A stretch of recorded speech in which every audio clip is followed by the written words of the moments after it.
The Iraq War is coming to an end as of late 2007. President Bush has declared victory, and reconstruction efforts are underway. A pipeline construction site in the middle of the Iraqi desert is where Sergeant Matthews and his spotter Sergeant Isaac are dispatched. Before sending fresh builders, they must now find the murderer of all the Americans working at the construction site. 20 hours pass with nothing occurring as the soldiers hide behind some shrubs and stones to observe the scene in the waning sunlight. Matthew starts to get impatient and believes there are no more Iraqi soldiers. He also believes that, based on the bodies that are dispersed throughout the area, the place must have been attacked by a team that fled after accomplishing their task. Isaac points out that there are no indications of a large group passing through this area, and that, given that all the workers were killed by headshots, this could have been the work of Juba, a renowned and skilled Iraqi sniper. Matthews believes that it is impossible for anyone to murder this many people in less than 30 seconds. After asking Isaac to stand in for him, Matthews eventually becomes impatient and descends to take a closer look at the area. Matthews taunts Isaac for not changing his scope sooner when he complains that it is becoming hazy, but this particular scope is significant to Isaac because it belonged to a deceased colleague. When Isaac confirms that everyone was killed by perfect headshots, Matthews starts to believe Isaac's theory and moves from body to body looking for signs. While Isaac begs him to flee, he walks to the center of the scene to assess the potential direction of the gunfire. Suddenly, a shot is heard, and Matthews collapses to the ground in excruciating abdominal pain. Isaac rushes down in a zigzag motion to dodge any oncoming bullets in his desperation to save his friend. But just as he is about to reach Matthews, he is shot in the leg. Matthews must stay behind as Isaac runs to hide behind a crumbling wall. Being in pain but still alive, Matthews gets in touch with Isaac and instructs him to phone the base and request assistance. However, Isaac first notices how bad his leg wound is and starts to stem the bleeding by tying a belt around it. The sniper had blasted the antenna, so when he grabbed his radio bag to try to contact the base, he discovered he had no signal. When Isaac cautions Matthews that the sniper will detect any movement and shot him again, Matthews ignores him and asks him to locate the assailant so that he may aim at him. Isaac begins cutting a hole in the wall with his knife to enter the scope, but some falling debris cuts his hand. After making another attempt to grab his firearm, Matthews collapses from blood loss.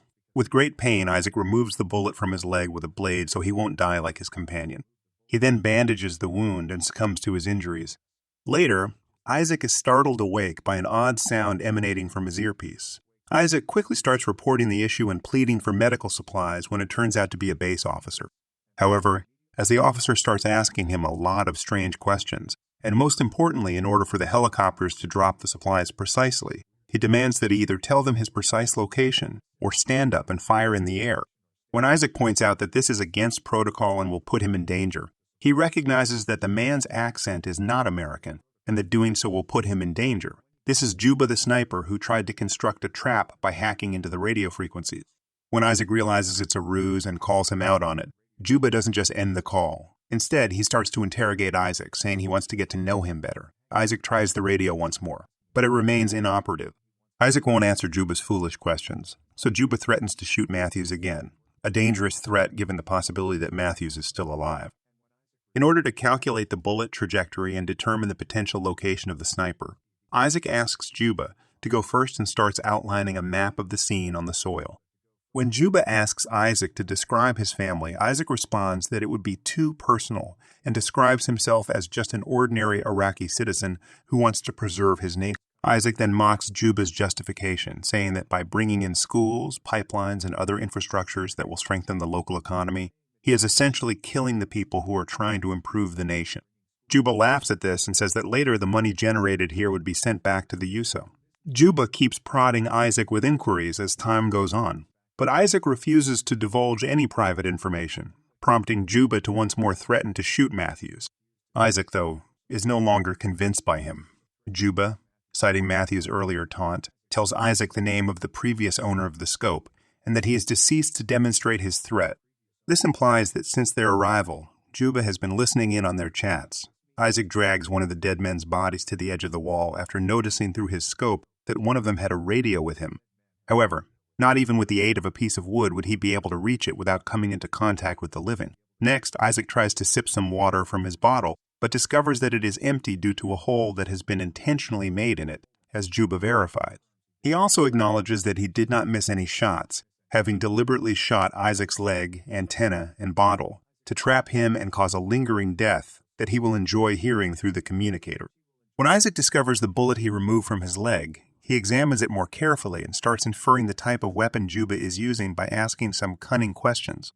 He also refers to Juba as a terrorist, which causes Juba to chuckle once again, as he emphasizes that it is the Americans who are invading illegally and with weapons ready to kill people. Isaac performs additional calculations and checks via his scope as Juba speaks in order to get to the realization that Juba is concealed beneath a sizable heap of garbage. This man is undoubtedly a professional because he has worked in these demanding circumstances for a considerable amount of time and has also endured the intense heat. However, Juba again asserts that he is not the renowned sniper and claims he's a man from Iraq. Isaac assumes Juba is a former U.S. Army officer who betrayed them based on his accent, but Juba dismisses this as well and says he only kills individuals who attack him first. In exchange, Isaac tells the tale of how he first met his childhood best buddy and how the two of them eventually enlisted as adults. Isaac soon experiences the harsh effects of dehydration and exhaustion and collapses to the ground as Juba threatens to staple his tongue to his chest. Next, Isaac tries to deceive Juba by covering his gun with a jacket and helmet and waving it above the wall. But Juba is not duped. Isaac can no longer shield his head because the helmet has fallen and is now on the opposite side of the wall. The sniping point is such a careless error, and it makes him cry.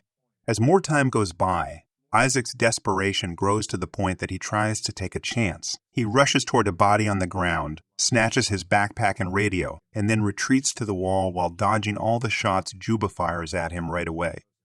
Isaac promptly consumes the water and chocolates he discovers in the bag, but sadly, the radio is also inoperable. Additionally, Juba chastises him for taking this risk by shooting at the wall and seriously harming his scoper. Isaac detects a noise from his earpiece and understands it is Matthews, who is still alive at that moment. Isaac yells at him and tells him where the sniper is, and Matthews pulls out a piece of metal to use as a tool to examine the trash heap right away. Isaac keeps the sniper distracted by engaging in small talk as Matthews goes incredibly slowly to get his rifle, and he discovers that Juba was once a teacher in Baghdad. He made the decision to exact retribution when his students were killed during an American strike. The remains of said school are what Isaac is hiding behind. After asking Isaac while still toting the broken scope, Juba threatens to shoot Matthews once more because Isaac doesn't respond. In an effort to save him, Isaac admits that he retains the scope as a tribute to his late friend, who passed away as a result of an error Isaac made and still felt guilty. While Isaac fires to make it appear as though the noise is coming from him, Matthews positions his weapon and points it blindly towards the garbage pile. He then shoots at it with all the ammunition he has. Juba unexpectedly shoots Matthews back, striking him square in the shoulder as he prepares to reload. Isaac instructs Matthews to crawl toward him so they can both hide behind the wall, but when Isaac approaches the edge to assist, Juba accidentally shoots Matthews in the head. After having to witness his demise, Isaac suddenly collapses and declares that he just wants to go home. Isaac is dubious when Juba says that if he really wants to leave, he won't shoot him.